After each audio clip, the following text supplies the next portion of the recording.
మంచిదే కదా ఇందిరమ్మ చీరలు రావడం అంటే సిరిసిల్లకు పనే కదా. మాట్లాడతావా ఏమన్నా? సిరిసిల్లకు అయితే ఉపాధి కదా అట్లా.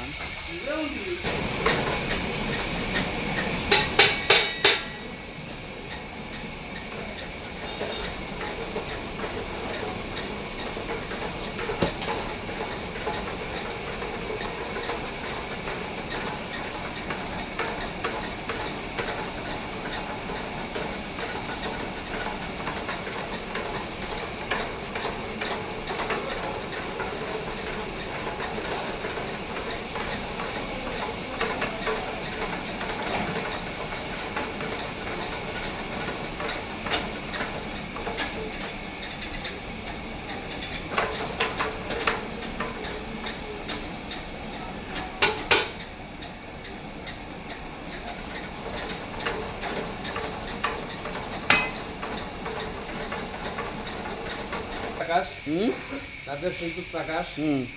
ఒక 25 సంవత్సరాల నుంచి వారిని పని చేస్తున్నా.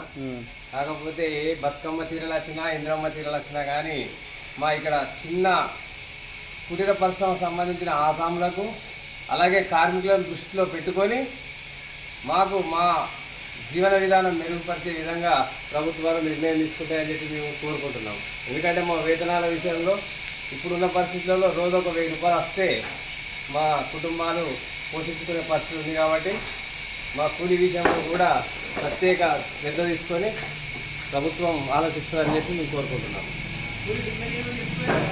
కూలి కూడా తొందరగా డిక్లేర్ చేయాలి.